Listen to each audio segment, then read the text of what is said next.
우리 아버지 하나님의 크신 사랑과 은혜를 찬양드립니다. 창세전에 우리들을 선택하시고 한없는 사랑으로 인도하셔서 구원에 이르게 하실 것을 믿고 감사드립니다.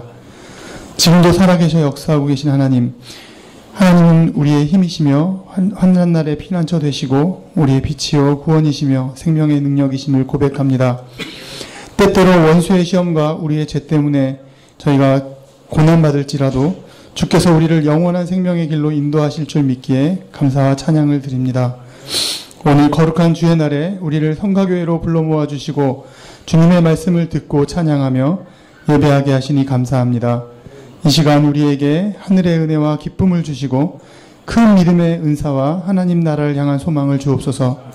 우리가 서로 사랑함으로 하나님께서 우리 안에 함께 계심을 알 수 있게 하여 주십시오. 주님, 이 땅의 교회들을 붙들어 주십시오. 세상의 소금과 빛이 되지 못하고 조롱거리로 전락한 교회들의 회개와 부흥의 영을 부어주셔서 새롭게 하시기를 간구합니다. 특별히 교계 지도자 목사님들을 붙들어 주시고 악한 영의 괴계에 빠지지 않도록 지켜주십시오.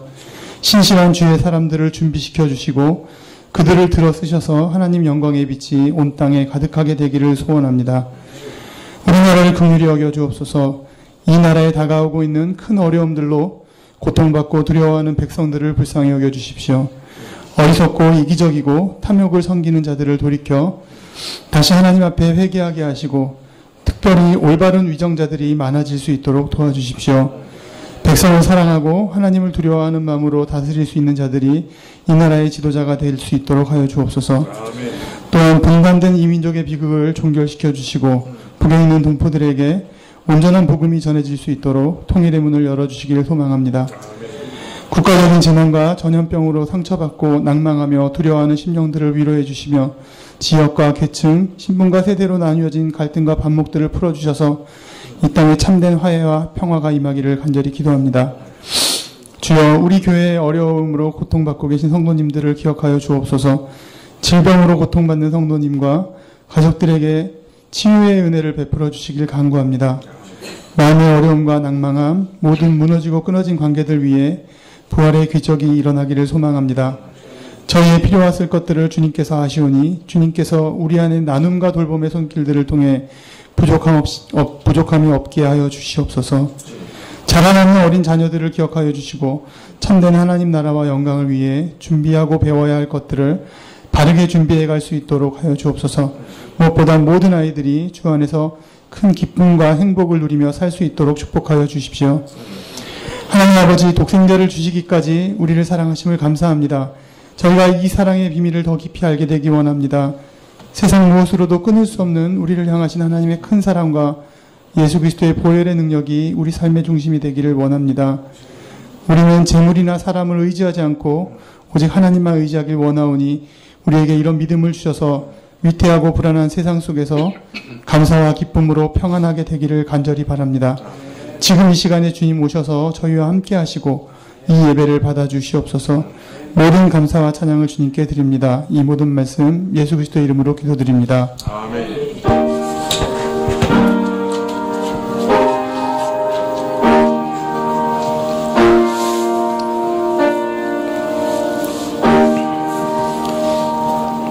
말씀은 계시록 2장 6절과 7절입니다. 계시록 2장 6절과 7절.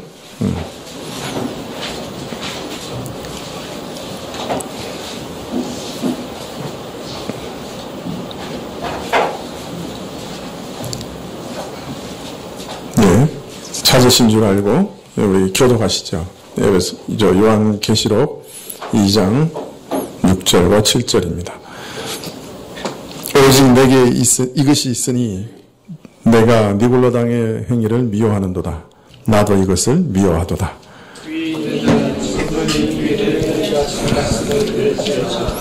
이는 그에게는 내가 하나님의 낙원에 있는 생명나무의 과실을 주어 먹게 하리라. 아멘.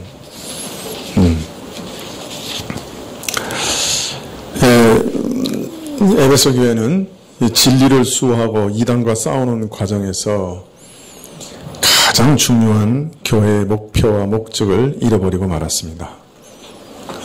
교회의 가장 중요한 목적과 목표인 사랑을 잊어버린 것이죠. 진리를 수호하는 데는 성공하였습니다.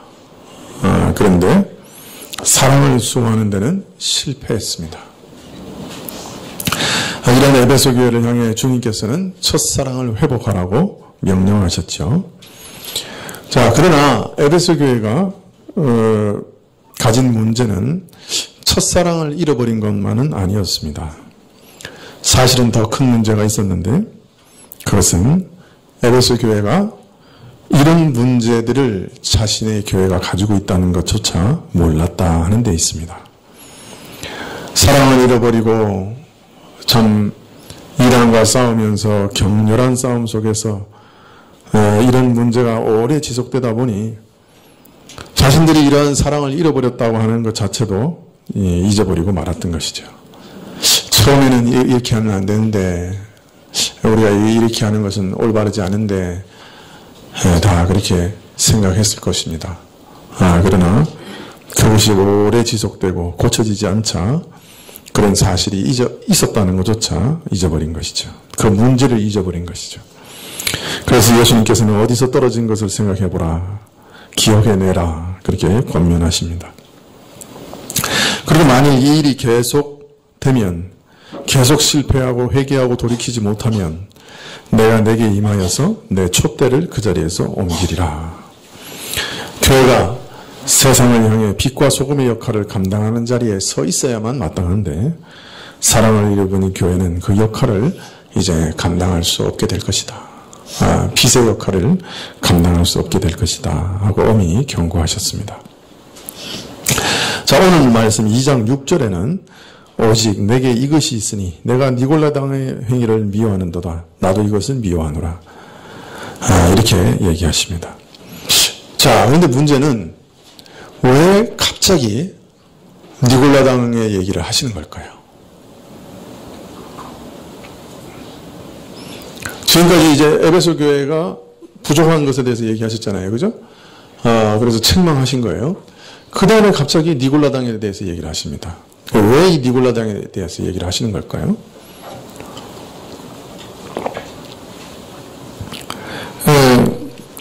여기서 말하는 이 니골라는 초대교회에서 처음 집사를 세울 때 그 7집사 중에 한 사람에 들었던 사람입니다. 그 사도행전에 보면 유대교에 입교한 사람으로 안디옥 출신이라 이렇게 니골라에 대해서 설명하고 있습니다.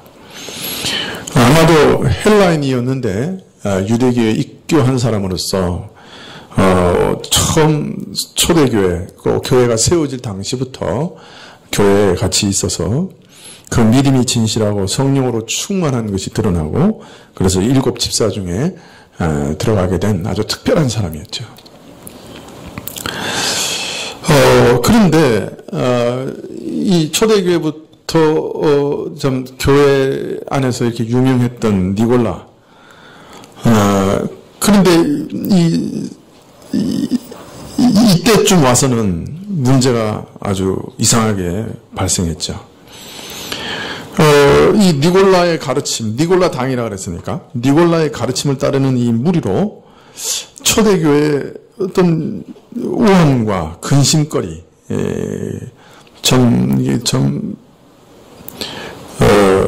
에베소 교회가 아주 미워했던 그런 이단의 무리가 된 것이죠. 버가모 교회에도 이 니골라당이 있었습니다. 계시록 2장 14절에 보면 그러나 내게 두어 가지 책망할 것이 있나니 거기 내게 발람의 교훈을 지키는 자들이 있도다. 발람이 발락을 가르쳐 이스라엘 앞에 올무를 놓아 우상의 제물을 먹게 하였고 또 행음하게 하였느니라. 이와 같이 내게도 니골라당의 교훈을 지키는 자들이 있도다. 나중에 이제 이 버가모 교회에 가서 좀 더 자세히 말씀을 드릴 기회가 있겠습니다만은 이 니골라당의 교훈을 이 버가모 교회에서는 어떤 교훈이라, 누구의 교훈과 같은 것이라고 얘기하고 있습니까? 네? 누구요? 발람의 교훈과 같다. 그래서 이스라엘 앞에서 이 발람이라고 하는 사람이 이 발락에게 초대를 받았죠. 이 발람이라고 하는 사람은 대단한 그 술사인데 발람이라는 사람이 저주하면 이제 실제로 저주가 일어나는 아주 그런 대단한 그 술사였습니다.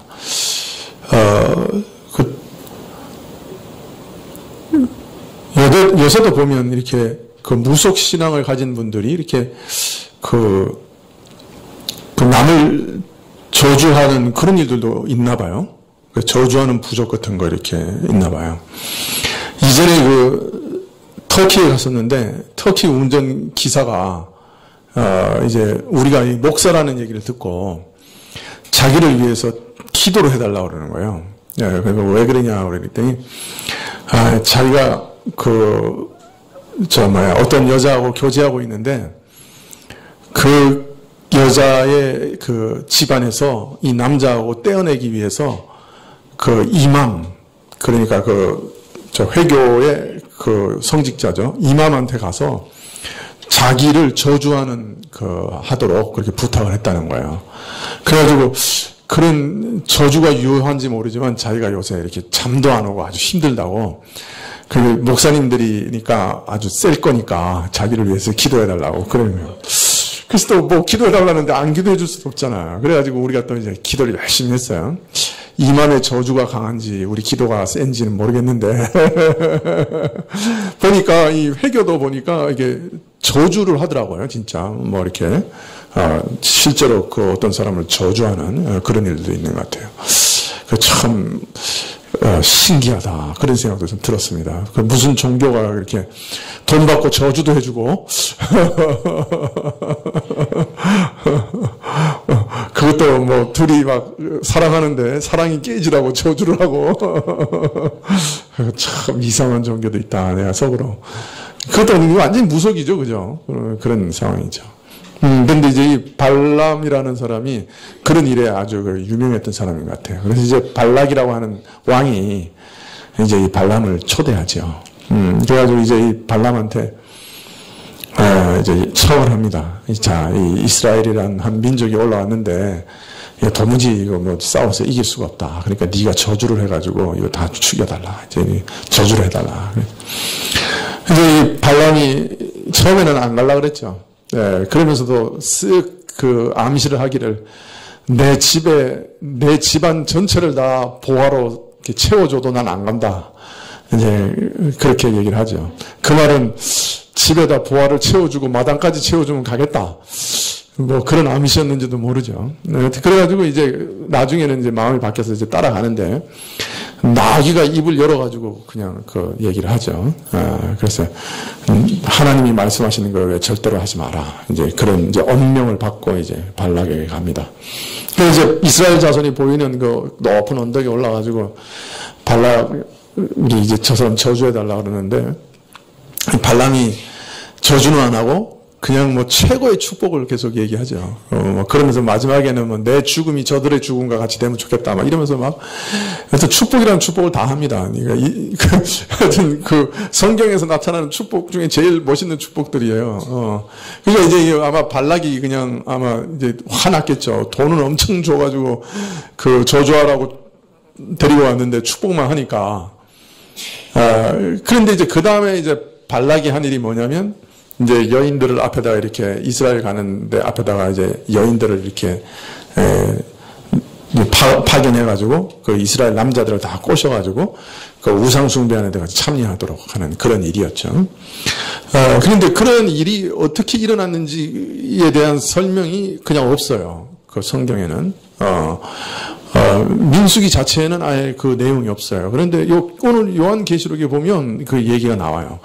곡궤를 준 게 누구냐는 거예요. 그게 발람이라는 사람이에요. 이게 이제 발람이 돈값은 해야 되니까 아마 이제 발람한테 얘기를 했겠죠. 예. 이스라엘은 그 누가 저주를 해도 그 저주가 먹히는 그런 민족이 아니다. 아무리 무당이 저주를 하고 그렇게 한다고 해서 저 이스라엘이 해를 받는 사람들이 아니다.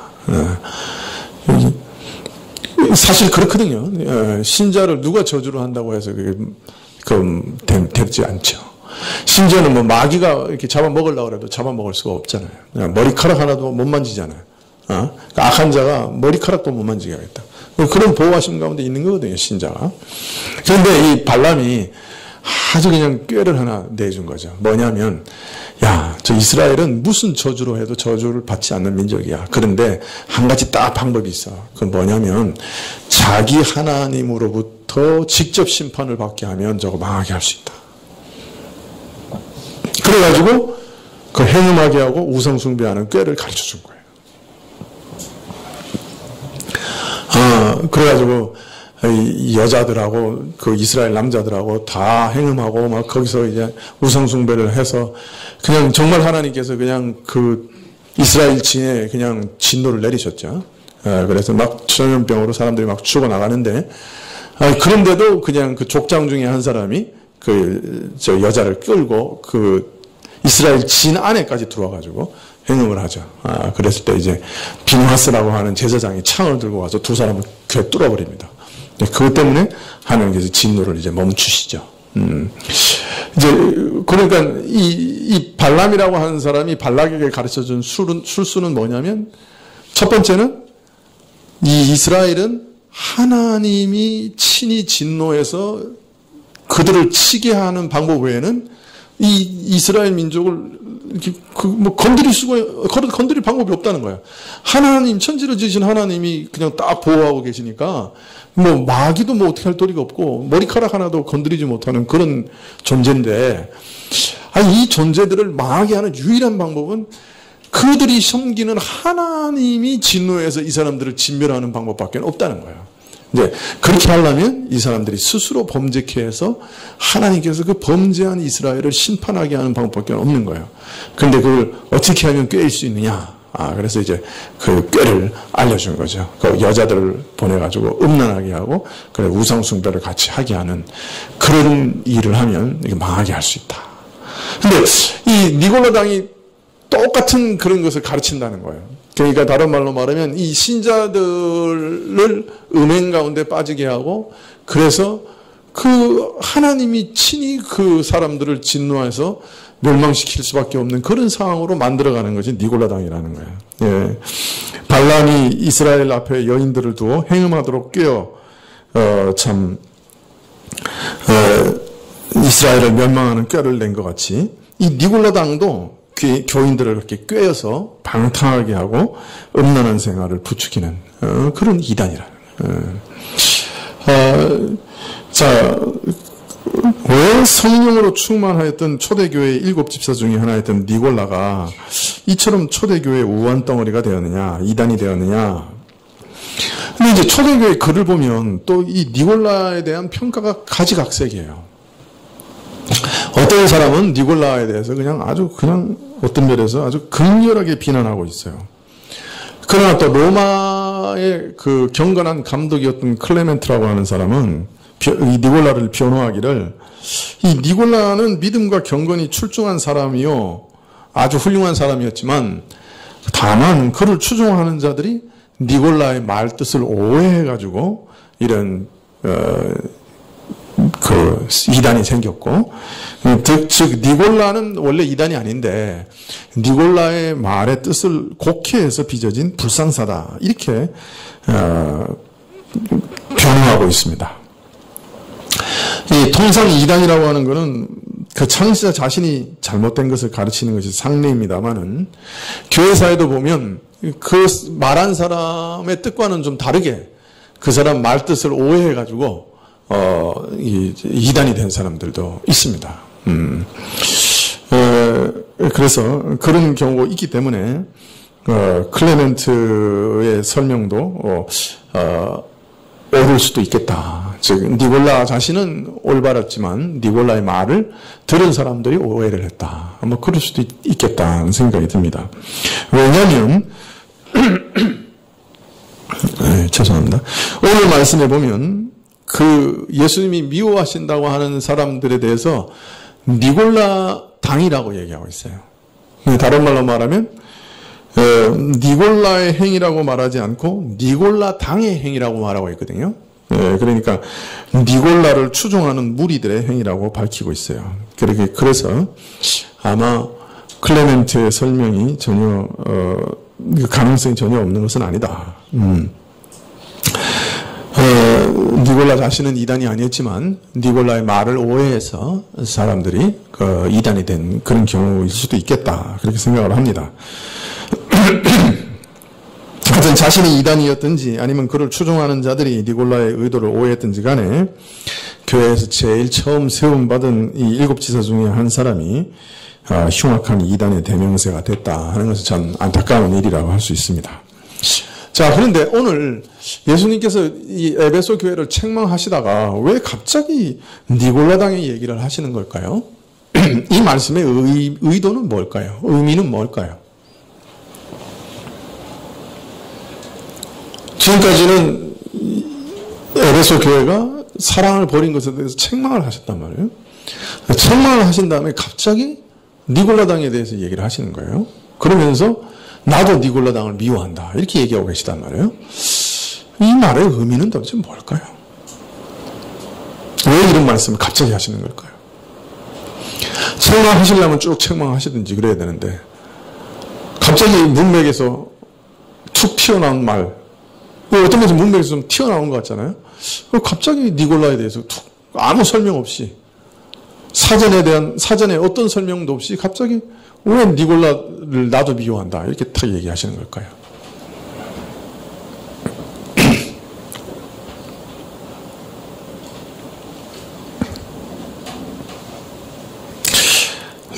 성경은 다 아멘으로 받아야 되기 때문에 이상하게 보여도 다 아멘으로 받고 그냥 넘어가시죠.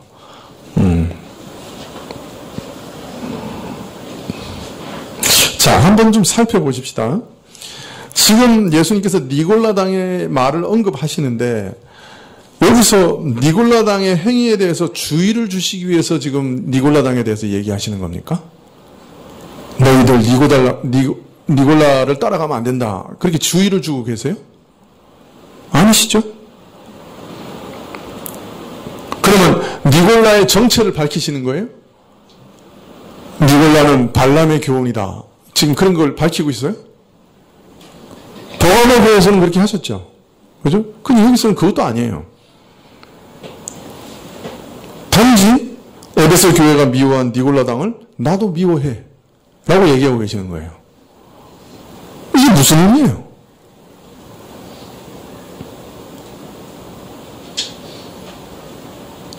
니골라당을 예수님도 미워하신다. 그게 무슨 의미예요?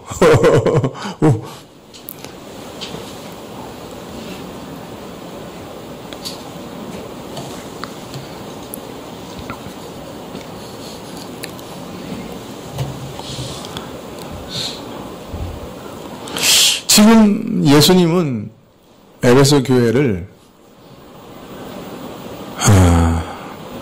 칭찬하고 계시는 거죠. 그죠? 그죠? 야, 너 미워하지? 근데 나도 미워해. 이거는 이 에베소 교회의 행위를 긍정하시는 것이고 어떤 면에서는 추인하시는 거고, 그죠? 인정하시는 거죠. 예. 이 에베소 교회가 잘하고 있다고 확증해 주시는 거죠. 그죠? 니들이 니골라 미워하지? 니골라당을 나도 미워한다. 이거 아주 긍정해 주시는 거죠. 아주 인정해 주시는 거죠. 예. 다른 말로 말하면 이것은 예수님께서 또 한 번 에베소 교회를 칭찬하고 계시는 겁니다. 처음부터 에베소 교회는 칭찬을 들은 교회죠. 그죠? 뭐라고 칭찬하셨어요? 내가 너희의 수고를 한다. 내가 너희의 행위와 인내를 안다. 기가 막힌 칭찬을 받았죠. 그런데 너희가 부족한 게 있다. 첫사랑을 버렸다. 근데 그 다음에 아무 연결되는 것 같지 않은데 갑자기 또 얘기하시는 거예요. 근데 너희 니골라당 미워했잖아. 야, 나도 그 니골라당 미워해. 이 말은 다른 말로 말하면 칭찬이죠.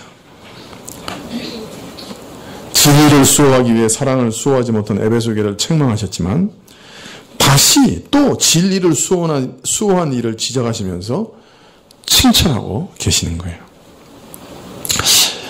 저는 이 말씀을 읽으면서 우리 예수님은 정말 친절하신 분이다. 그런 생각이 들고요.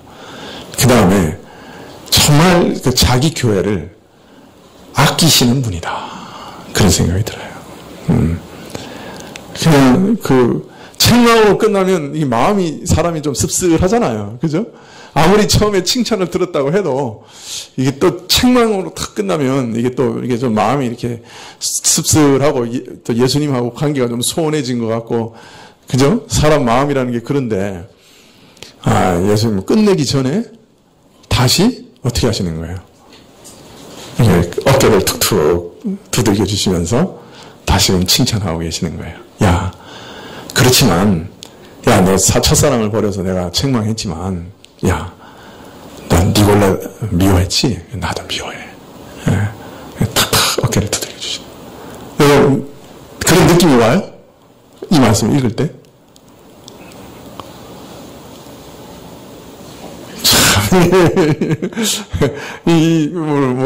이건 행간을 읽는 건 아니고, 이게 뭐라 그럴까? 이게 어떻게, 예수님의 이 감정이랄까? 그걸 좀 읽어야 될 것 같아요. 내가 너희의 참 수고를 내가 안다. 그래서 참, 에베소 교회를 이렇게 칭찬하셨어요. 그런데 너희가 첫사랑을 버렸다. 그건 굉장히 중요한 문제야. 첫사랑을 회복하지 못하면 교회에서 빛과 소금의 역할을 다 잃어버려. 그걸로 끝내버리시면 충분히 되는데, 근데 또 다시 그 이단과 싸웠던 일 중에 최고의 어려웠던 일 중 하나를 끄집어내시는 것 같아요. 그 니골라당 참 분별하기 어려웠지. 근데 니들이 잘 분별해가지고 이겼지. 너희들이 니골라당 미워했지. 나도 미워한다. 나도 너희처럼 똑같이 생각했어. 잘했다. 어깨를 탁탁 쳐주시는 것 같아요. 예수님께서 이렇게 탁 와서 너 고생했어. 너 참 잘했다. 이렇게 어깨를 두들겨 주시면 얼마나 좋을까요? 여러분이 아이들을 책망할 때도 이거 두 가지가 같이 가야 될 것 같은데요. 그죠? 예수님이 하시는 방식을 보니까 먼저 너 어떻게 그래? 라고 안 하시고 너 이런 건 참 잘했어. 먼저 이렇게 마음을 싹 열게 합니다. 그죠? 참 잘했다. 이런 건 참 잘했어. 근데 네가 이거 좀 부족하네. 이거 좀 안 하면 좋겠다. 근데 그걸로 또 끝나지 않고 다시 한번 탁 안아주십니다. 한번 안아보자. 그래도 참 너 어제 수고한 거 내가 잘 알고 있어. 앞으로 여러분 자녀들한테 그렇게 하시기 바랍니다. 한 사람만 아멘했어. 한 분만 아멘했어요. 다른 분들은 어떻게 생각하세요? 네. 아무리 화나더라도 아이의 마음을 먼저 잘 배려하는 일이 필요한 것 같아요. 내가 에베소 교회를 읽으면서 제가 그런 생각이 들어요. 우리 예수님께서 우리 신자들의 마음을 이렇게까지 배려하시는구나. 이렇게까지 배려하시는 분이구나. 책망을 하더라도 이렇게 칭찬과 같이 해주시는구나. 그리고 축복도 같이 주시잖아요. 그죠? 약속도 주시고. 예수님이 그렇게 하신다 그러면 우리도 우리 자녀들한테 좀 그렇게 할 필요가 있지 않은가. 우리가 아무리 마음속에 사랑을 갖고 있다고 해도요, 이 사랑은 잘 전달 안 됩니다. 분위반에도 그렇고, 보니까, 그래도, 막 아무리 사랑을 해도 그 생일날 꽃 한 송이 안 사가면 그 아무것도 아니더라고요. 그리고 전달이 안 되는 거예요. 말로 그래도 이거 보니까, 내가 이렇게 보니까 말로 아무리 사랑한다 그래도 설거지 한번 해줘야 되더라. 설거지 안 하면서 이제 또 사랑한다 해봤자, 안 믿는 거지. 사랑한다고 해도 또 옷이라도 한 벌 사줘야지.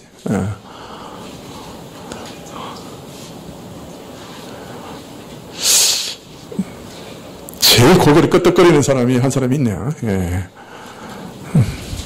제 아내라고.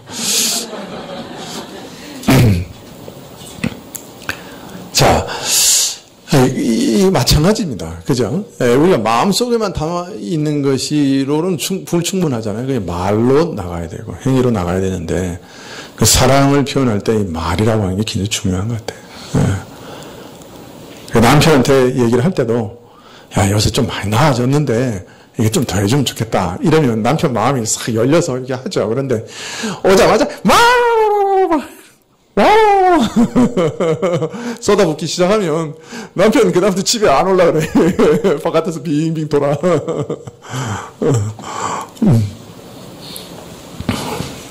우리 예수님 뵈니까 위로를 참 잘하시는 분이에요. 우리 예수님이. 야, 니골라, 너 미워했잖아. 나도 미워해. 너 참 잘했어. 이렇게 위로하고 계십니다. 칭찬과 위로를 다시 하고 계세요. 예수님은 책망으로 자신의 말을 끝내고 싶지 않으셨던 거예요. 다시금 에베소 교회를 향한 인정과 사랑을 표현하기를 원하셨던 거죠.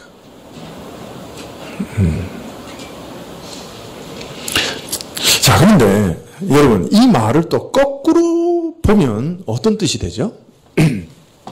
자, 진리를 수호한 일을 칭찬하시고 그 다음에 사랑을 수호하지 못한 일을 책망하시고 다시 진리를 수호한 일을 칭찬하고 계세요. 자, 이 말은 또 어떤 의미를 담고 있는 것이에요?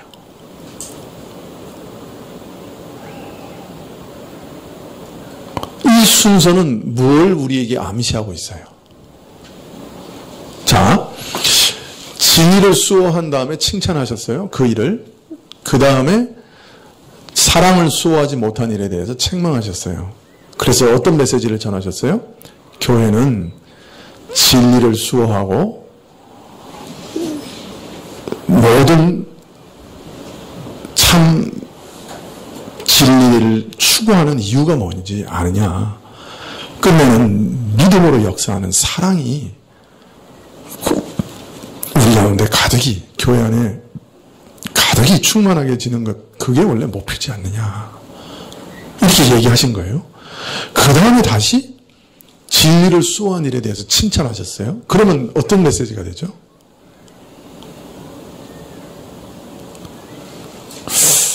이건 행간을 읽어야 되는데 어떤 메시지가 되는 거예요? 네, 진리 역시 사랑이라는 미명 아래 잊혀지거나 흐려져서는 안 된다고 하는 것을 또 한 번 강조해 주시는 거죠. 무슨 말인지 이해되시죠?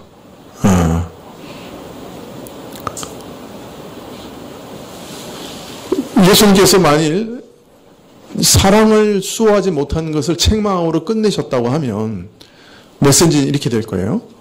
진리를 수고하는 것, 그 목표는 사랑을 온전히 이루는 데까지 이르는 것이니 사랑을 너희가 충만하게 누리도록 추구해야 한다. 그걸 끝났을 거예요. 근데 다음에 또 진리를 수호한 일을 칭찬하셨다는 말은 또 다른 메시지가 덧붙여지는 거예요. 사랑을 수호한다 할지라도 진리를 놓쳐서는 또한 안 된다. 그것을 암시적으로 가르치고 계시는 거예요.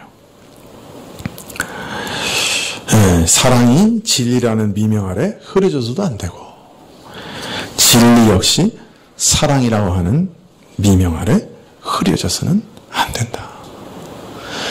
참 어렵죠? 둘 다 꼭 같이 가야 된다. 진리가 사랑이라는 미명 아래 흐려져서는 안 되고 사랑이 진리라는 미명 아래 흐려져서는 안 된다. 둘은 늘 같이 가야 한다. 그것을 두 번, 세 번 강조해서 말씀하고 계시는 거예요. 저는 그렇게 읽히는데요. 여러분은 어떻습니까? 왜 여기 굳이 갑자기 툭 튀어나와서 니골라당의 얘기를 하시는가? 두 가지 의미죠. 하나는 다시금 위로하기 원하셨죠. 또 하나는 또 한 번 거듭 진리와 사랑이 함께 가야 되는 것을 가르치고 또 확언하고 싶으셨던 거죠.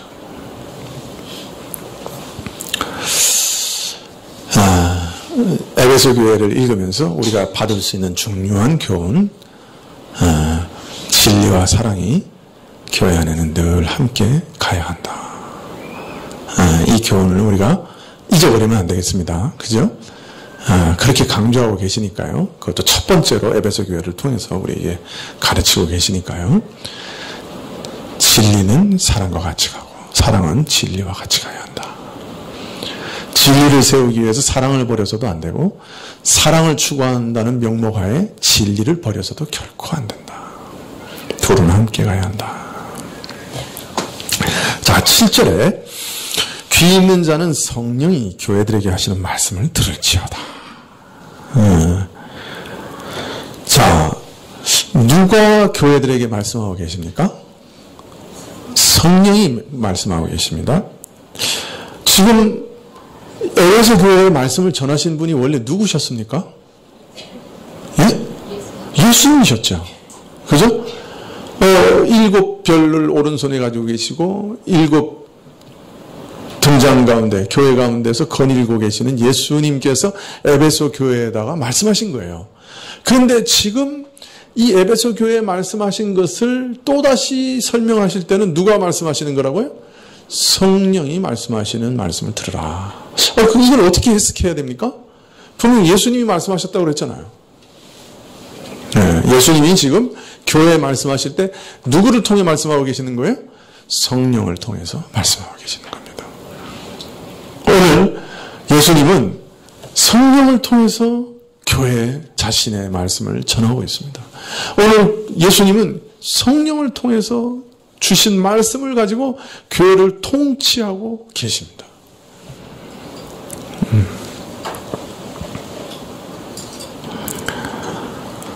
자, 그런데 성령이 누구에게 하시는 말씀을 들으라고 그래요? 교회들에게 하신 말씀을 들으라, 그렇게 됐습니다. 원래는 어느 교회에다가 전한 말씀이었어요? 에베소 교회에게 전하라 그러셨어요. 근데 마지막에 가서는 성령이 교회들에게 하시는 말씀을 들어라 이렇게 돼 있어요. 이건 무슨 의미일까요?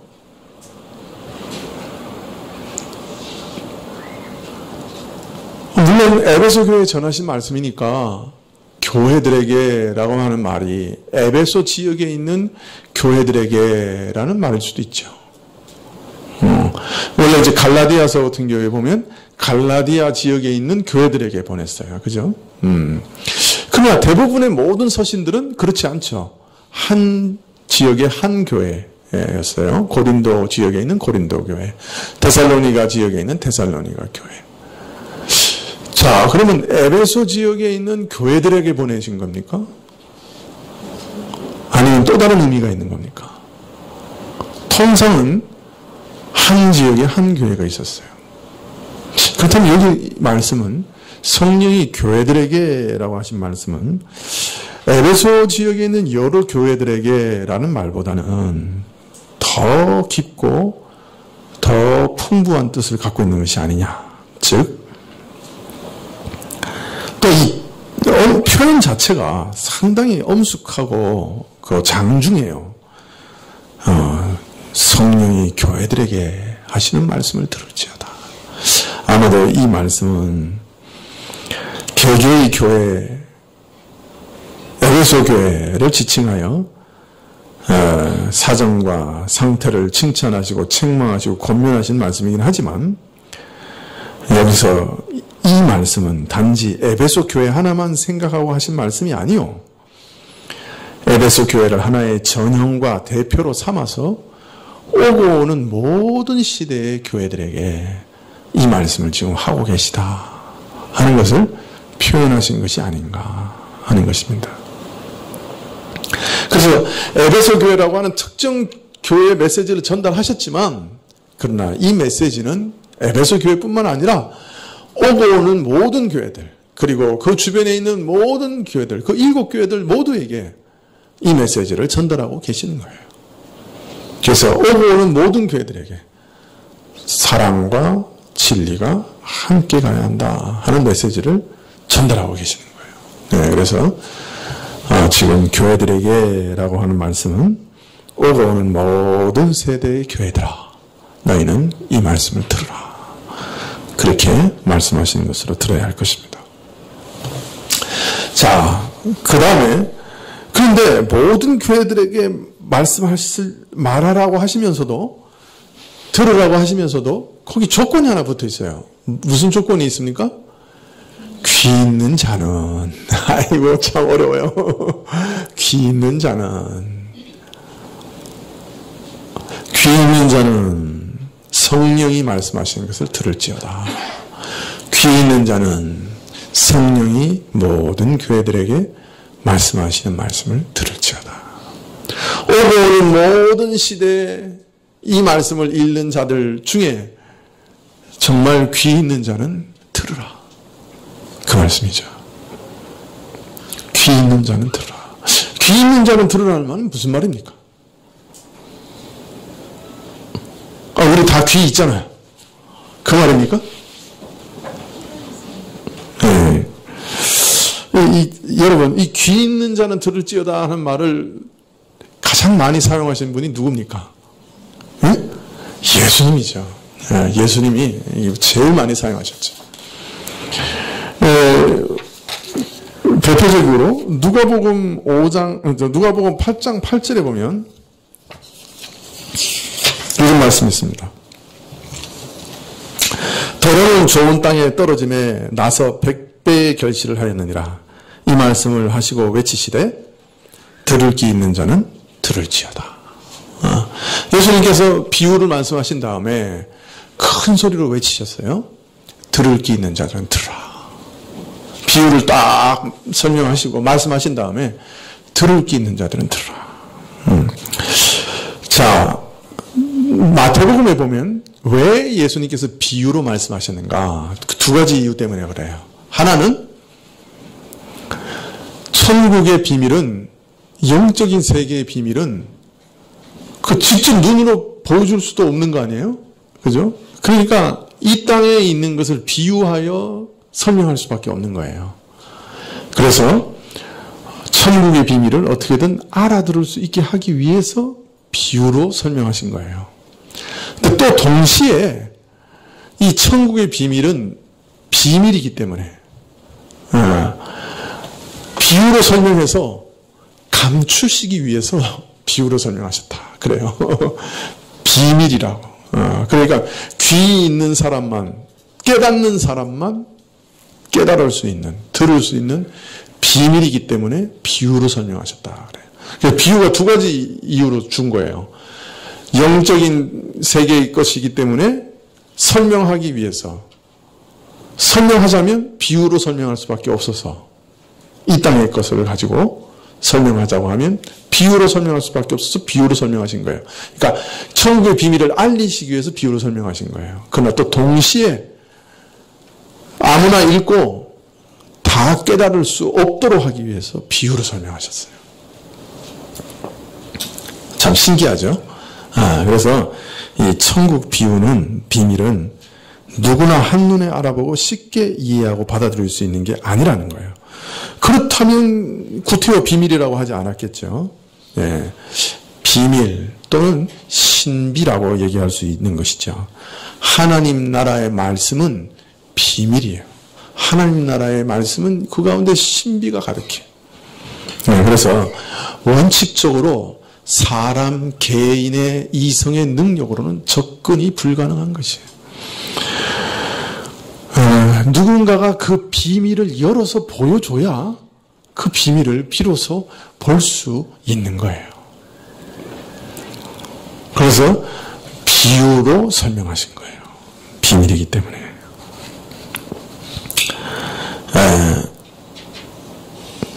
그래서 마태복음의 이 똑같은 씨 뿌리는 자의 비유에 대해서 얘기하시면서 이 옥토에 대해서 얘기할 때 깨닫는 자라 그렇게 말씀하고 계세요.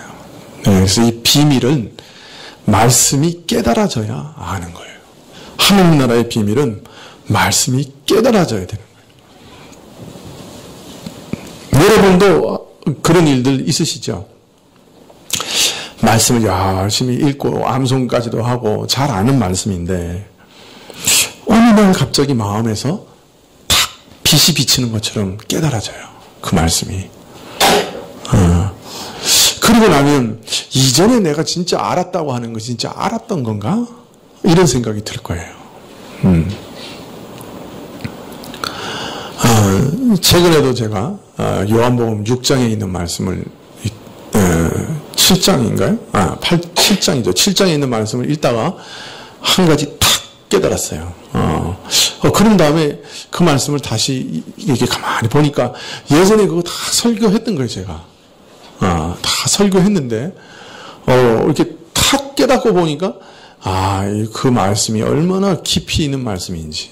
그리고 또 그 이전에 교리로만 알고 있었던 그것이 말씀으로 확증되면서 이렇게 탁 깨달아지니까 얼마나 힘이 있는지 모르겠더라고요. 그러면서, 이게 참, 내가 이 말씀을 딱 제대로 깨닫지 못하고 있었구나. 이제 그런 생각을 했습니다. 근데 나중에 이제 깨달았다고 생각한 말씀인데, 또 어느 순간에 가면 더 깊이 있는 깨달음이 또 와요. 그래서 참 신기해요. 그래서 성경은요, 아무리 아는 말씀이라도 또 읽고 또 읽다 보면 또 더 깊은 깨달음이 이렇게 주어지는 아주 특별한 책이에요. 그래서 평생 읽어도 이렇게 지루하지 않죠. 늘 새로운 깨달음이 거기서 주어지니까.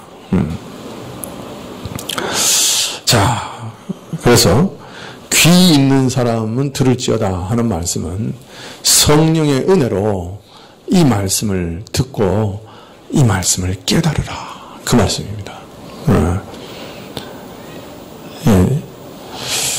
여러분이 이 요한복음 2장의 에베소 교회에 대한 강해를 들으면서 여러분 마음속에 이렇게 탁 깨달아져야 되는 거죠.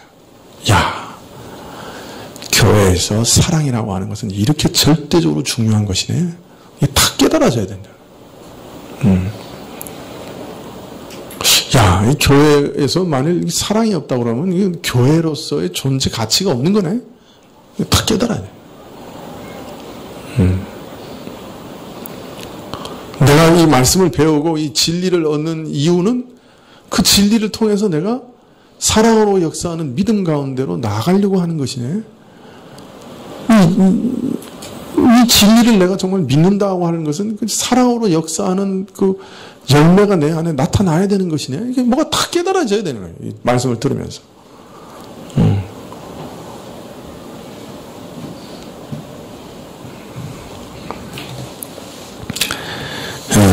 지금도 그렇습니다. 깨닫고 있습니다. 깨닫고 있습니다. 아멘, 아멘. 믿습니다. 깨닫고 있을 줄. 자, 그런데 이제 문제는요.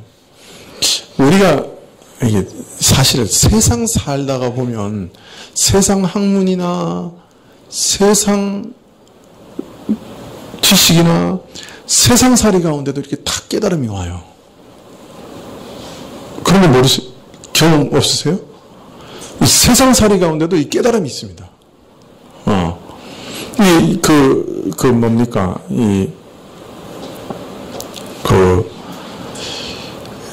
유기화학 좋아하세요? 유기화학을 잘하려면 이 탄소 옆에 이렇게 다리가 4개 달려 있거든요. 그 다리가 어떻게 달리느냐만 딱 이해하면 유기화학은 정말 아주 쉬운 학문이에요. 저는 그 유기화학은 정말 쉽더라고요. 이 탄소가 다리가 이렇게 탁 걸리는 것만 이해하면 4개 다리가 탁 걸리는 것만 이해하면 근데 이 유기화학에 이렇게 탄소가 이렇게 달리는 것 중에 이렇게 동그랗게 이렇게 붙는 게 있어요. 그걸 뭐라 그러죠? 무슨 적이죠, 그게? 다 까먹었네. 보통은 이제 화학 방정식이 이렇게 일직선으로 나가는데, 이제 화학 방정식이 이렇게 동그랗게 원으로 되어 있는 게 있어요. 그래서 이렇게, 그 탄소가 6개인가요? 이렇게 딱 붙어가지고 이렇게 동그랗게 되는 거. 아, 그걸 뭐라 그러죠? 아유, 벤젠. 벤젠 계통이 그렇게 돼 있죠. 근데 이제 처음에 그거를 이렇게 화학 방정식으로 쓰려고 이 과학자가 아무리 노력을 해도 이걸 어떻게 표현을 할 수가 없는 거예요. 이 기존의 어떤 그 화학 방정식을 것으로는. 연구하는데 어느 날 갑자기 잠깐 조는데 꿈속에서 뱀이 자기 꼬리를 탁 물고 뺑글뺑글 돌더라는 거야. 근데 그 순간에 탁 깨달은 거예요. 아, 이거는 직선으로 만들면 안 되고 이거 연결해가지고 원형으로 만들어야만 이게 비로소 제대로 그릴 수 있겠구나. 그래서 탁 깨달아가지고 탁 그려냈단 말이에요. 그 유기화학이 이렇게 확 열리는 어떤 그런 장면인데. 이 세상에도 깨달음이 있어요. 그 신기해요. 그리고 모든 창조는 어떤 면에서는 그런 번쩍이는 깨달음에서부터 와요. 뭔가 골몰하게 문제를 해결하려고 하다가 어느 날 갑자기 빛이 탁 비치는 것처럼 탁 깨달음이 와서 그 문제를 해결하거든요. 보통 그걸 이제 지혜라고도 얘기를 하고요. 네. 그래서 여러분이 그것도 하나님께 구해야 돼요. 이제 이 일을 해결할 때는 사실은 그런 지혜가 필요하죠. 자, 그런데 말씀을 깨닫는 거하고 이 세상의 깨달음, 또 세상에 있잖아요. 뭐랄까, 불교나 그런 다른 종교에도 깨달음이 많아요. 네, 제가 최근에 그 시경을 읽었는데요. 시경이 그 공자가 이렇게 공자 이전 시대의 시를 모아놓은 거거든요. 그런데 시경을 읽는데 보니까 와, 그 얼마나 그 인생에 대한 통찰력과 깨달음이 거기 들어있는지 몰라요. 옛 사람들도 정말 이렇게 깨달음이 있어요. 그 주옥 같은 깨달음들이 있더라고요. 자, 그런데 그러면 이 성경의 깨달음과 이 세상에서 번쩍이는 깨달음하고는 뭐가 다를까요?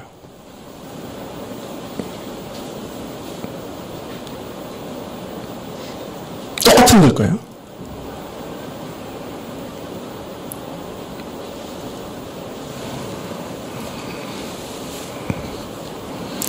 세상의 학문도 깨달음이 있고 다른 종교도 깨달음이 있습니다. 그러나 하나님의 말씀을 깨닫는 것은 이런 세상의 깨달음과는 그 질이 전혀 다른 것입니다. 왜냐하면 하나님 나라의 비밀을 깨닫는 순간 인간은, 우리 신자는 딱 알아요. 야, 이거는 내 머리로 내가 열심히 노력해서 한 건 아니다. 이거는 하나님이 바로 나를 깨닫게 하신 거다 하는 것을 딱 알아요. 이것은 내 노력과 내 애씀과 내 안에 있는 어떤 창의력으로 깨달아진 것이 아니고, 이 깨달음은, 이 성경이 열리는 이 깨달음은 하나님이 선물로 내게 주신 것이다 하는 것을 그 순간에 깨닫는다고요. 그 깨닫는 사람이 그걸 알아요. 그 차이가 그거예요. 그래서 세상의 깨달음은요, 어떻게 반응을 하냐면, 아, 유레카! 내가 깨달았어! 그리고 기뻐합니다. 1차적인 그 반응이. 내가 깨달았어! 그 다음에는 어떻게 합니까? 빨간 옷 벗은 채로 뛰어가는 거예요. 깨달았어! 누구죠? 네? 아, 나오죠. 이름이다. 아르키메데스? 아르키메데스. 예. 아, 그 동네 이름은 왜 이렇게 복잡해요? 비슷비슷하고. 하여튼, 그래가지고, 깨달은 다음에 자기가 기뻐해요. 일단, 내가 깨달았다. 기뻐하고. 두 번째는, 사람들한테 그것을 가르치고, 그죠? 자랑해요. 야, 이거 봐. 이게 놀라운 깨달음이야. 너도 봤지? 니들은 못 깨닫는 거 내가 깨달았어. 너 봤지? 이렇게 되는 거예요. 네. 근데, 하나님이 말씀을 통해서 깨닫게 해주시는 것은 전혀 달라요. 1차적으로 딱 깨달을 때 어떻게 돼요? 야, 이거는 하나님이 열어서 나한테 선물로 보여주신 거구나. 하나님이 깨닫게 하셨구나. 바로 누구한테 가요? 하나님께로 가요. 그리고 감사하게 돼 있어요. 하나님 감사합니다. 이거 깨닫게 해주셔서 감사합니다. 하나님이 나한테 가르쳐 주신 거네요. 감사합니다. 하나님께 영광을 돌려드리게 돼 있어요. 세상은 항상 자기에게 영광을 돌려요. 세상 깨달음은. 근데 하나님 주신 깨달음은 항상 하나님께 영광을 돌려드리게 돼 있어요.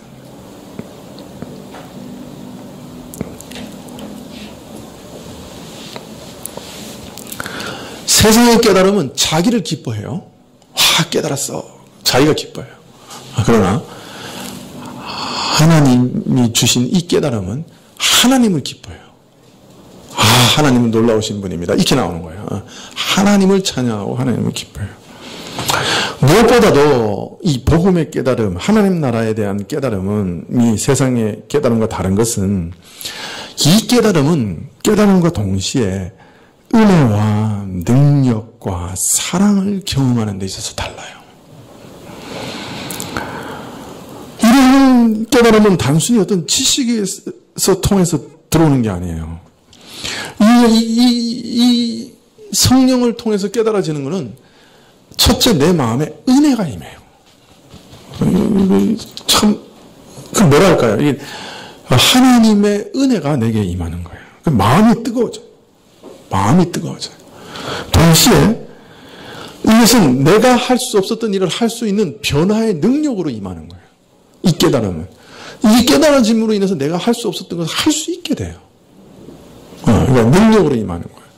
그럼 무엇보다도 이 깨달음은 예수님이 누군지를 알게 하셔서 예수님 그분을 참으로 사랑하게 만들어요. 예수님 그분을 존귀하게 여기게 만들어요. 가장 소중한 분으로 만들어내요. 이 깨달음. 그래서 이것이 세상의 깨달음과 다른 그 분별점이라고 할 수 있어요. 먼저 이 깨달음은 하나님을 찬양하게 만들어요. 하나님께 감사하게 만들어요. 이 깨달음은 내 자신이 은혜를 얻게 만들어요. 능력을 얻게 만들어요. 사랑하게 만들어요. 이게 성령이 주시는 깨달음의 특징이에요. 말씀을 듣고 깨달은 말씀을 또 들으면서 깨달아져야 돼요. 설교는요, 설교자가 깨닫는 말씀을 전하는 거예요. 그러니까 이 설교라고 하는 것만큼 불가능한 일이 없어요. 아무리 말씀을 읽어도 깨달음이 없으면요, 그게 아주 죽을 맛이에요. 지식은 전할 수 있죠. 그러나 깨달음은 다른 거예요.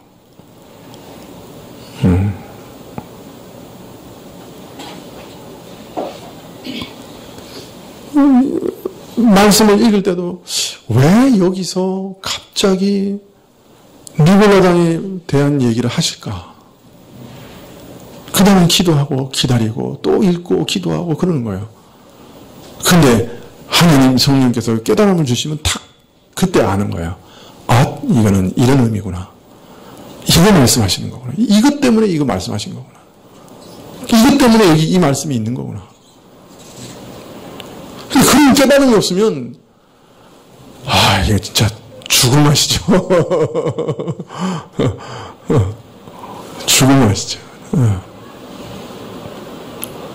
그래서 설교는 어떤 면에서 그 기록된 말씀을 깨달은 것을 전하는 거예요. 그리고 이 설교를 듣는 사람들은 그 깨달은 말씀 속에서 본인 자신도 깨달아야 되는 거예요. 그래야 그 은혜가 임하는 거예요. 그래서 사실은요, 말씀을 통해서 제일 은혜 받는 사람이 누구냐? 목사예요. 목사를 고민하다가 이렇게 깨달으면 은혜가 있어요, 정말. 아주 신나요, 그냥. 아주 즐거워요. 야, 하나님이 내게 은혜를 주셨구나. 근데 그걸 전하면 듣는 사람은 맹승맹승해. 답답해요. 화장실 가가지고 밑 안 닦고 나온 것 같아. 아주 표현이 좀 그렇지만. 아니, 나는 이렇게 저 은혜를 받았는데 왜 이렇게 맹숭맹숭한 거야? 왜 이렇게 그냥, 은혜가 없어. 이게 이제 설교자의 답답함인데. 하여튼 그래서 목사라는 직업은 아주 진짜 좋은 직업이에요. 은혜는 혼자 다 받거든. 미안해요. 여러분한테 은혜를 다 전하지를 못해가지고.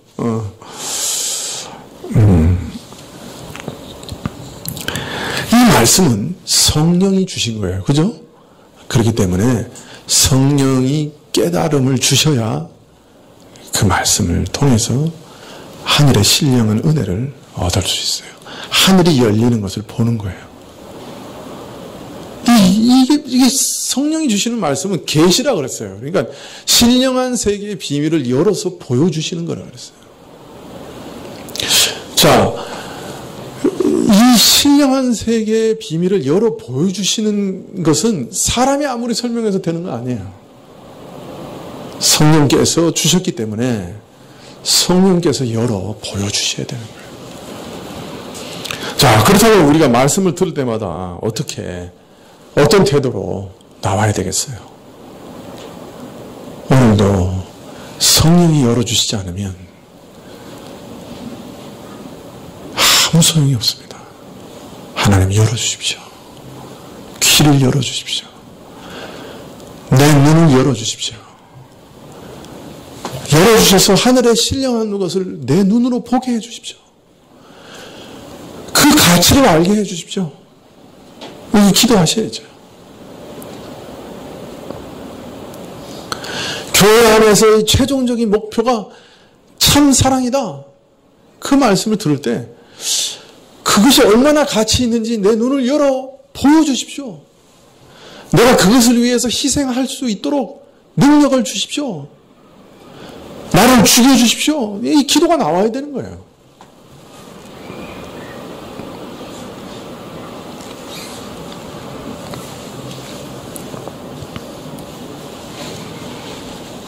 사실 성령이 깨닫게 해주신 사람만 그 말씀을 실천할 수 있는, 순종할 수 있는 능력을 얻는 거예요.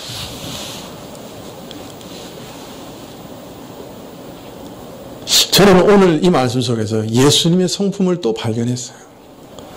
예수님 참 친절하신 분이구나.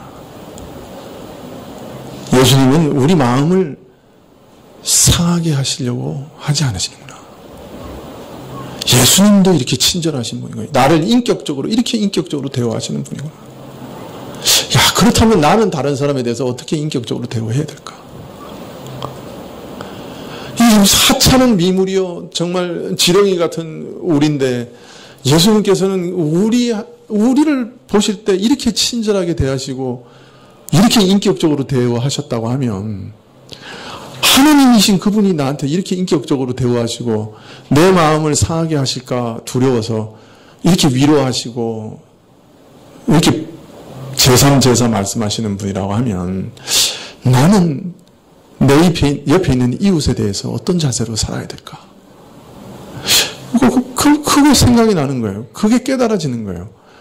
야, 예수님이 나에게 이렇게 친절하게 대하신다고 하면 나는 내 주변에 있는 사람에게 얼마나 친절을 베풀어야 되는 사람인가? 나같이 버러지 같은 인생에게 예수님이 이렇게 친절하게 하신다고 하면 나는 내 주변에 존귀한 하나님의 형상을 따라 지음받은 신자들에게 얼마나 친절해야 되나? 그걸 깨닫는 거예요. 그게 마음에 와 닿는 거예요. 야, 그럼 예수님이 이런 인격을 가지고 계신 분이니까, 그러니까 매력 덩어리요. 그죠? 이 예수님 참 매력적인 분이시구나. 야, 정말 내가 내 모든 사랑을 다 드려서 사랑할 만한 그런 분이구나. 그분은 하나님이신데, 그분은 나를 위해 자기 목숨까지 주신 분인데, 내가 그분의 종인데, 그분이 하라 그러면 하고 말라 그러면 말아야 되는 존재인데, 예수님이 이렇게 친절하게 대하시니, 야, 어떻게 이런 분이 다 했나? 그런 생각이 드는 거예요. 난 예수님이 좋아요. 뭐 이런 거 있죠. 난 예수님이 좋아요. 말씀을 읽으면서 예수님의 인격을 느끼는 거예요. 아, 예수님 참 이런 분이구나. 사모하게 되죠.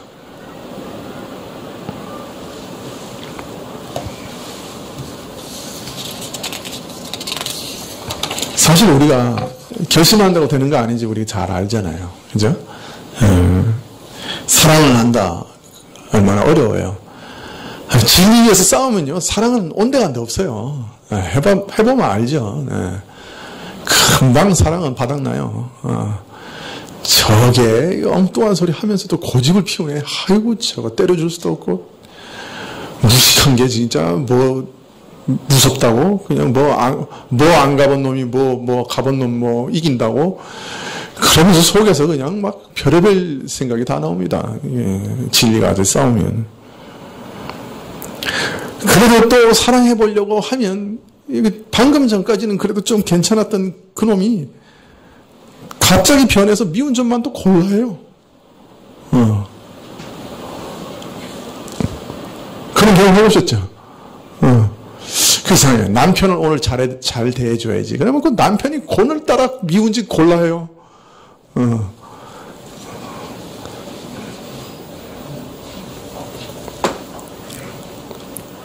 그러면 그냥 속에서 그냥 있던 사랑이 다 사라지고 그냥 화가 막 치물죠. 내가 무엇 때문에 저런 걸 사랑해야 돼? 그냥 속으로 불끈불끈 일어납니다. 그냥 안팎으로 사랑을 방해하는 것이 얼마나 많은지 몰라요.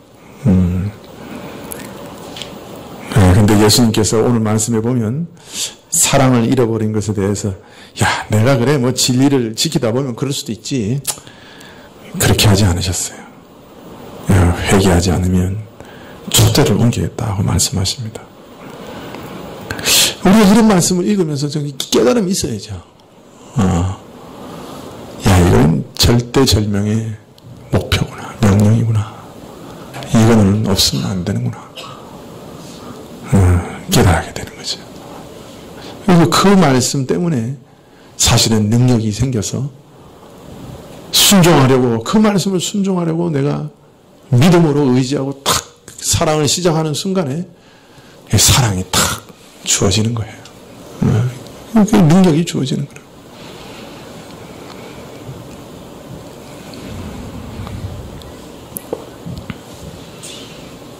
예, 7절을 마치지를 못하네요. 여기까지 해야 되겠습니다. 또 새로 시작하면 또 몇십 분 해야 되니까.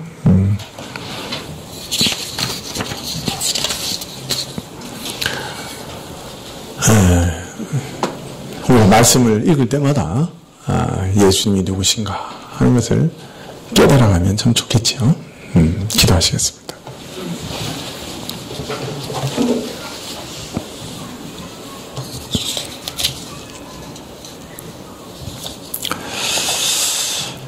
아버지 하나님, 참 기록된 말씀이지만 성령이 기록하신 말씀인데 참 성령이 가르쳐 주시지 않으면 아무리 기록된 말씀을 읽는다 해도 깨달음이 없습니다.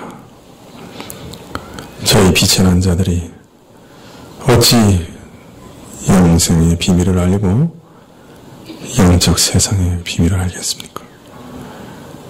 주 성령께서 우리 마음에 임하셔서 이 말씀 한마디 한마디 참 한 글자 한 글자 속에 새겨놓으신 주의 사랑을 발견하게 해주십시오.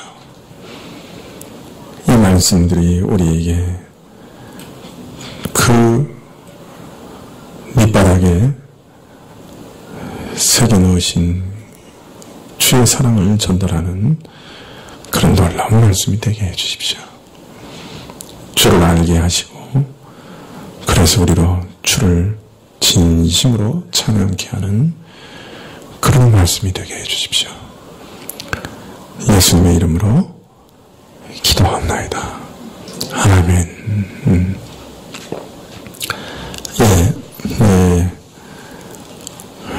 주님 가르치신 기도로 예배를 마친 후에 우리 중고등부 학생들 또 유초등부 학생들 위해서 기도해 주시면 좋겠습니다.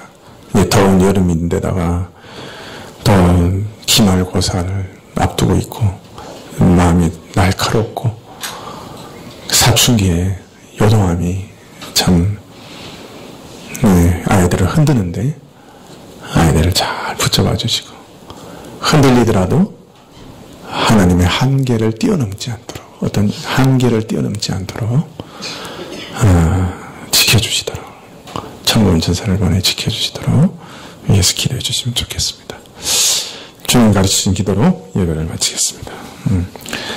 하늘에 계신 우리 아버지시여 이름이 거룩히 여김을 받으시오며 나라의 임하옵시며 뜻이 하늘에서 이룬 것 같이 땅에서도 이루어지이다. 우리가 우리에게 일용할 양식을 주옵시고 우리가 우리에게 죄 지은 자를 사하여 준 것 같이 우리 죄를 사하여 주옵시고 우리를 시험에 들게 하지 마옵시고 다만 악에서 구하옵소서.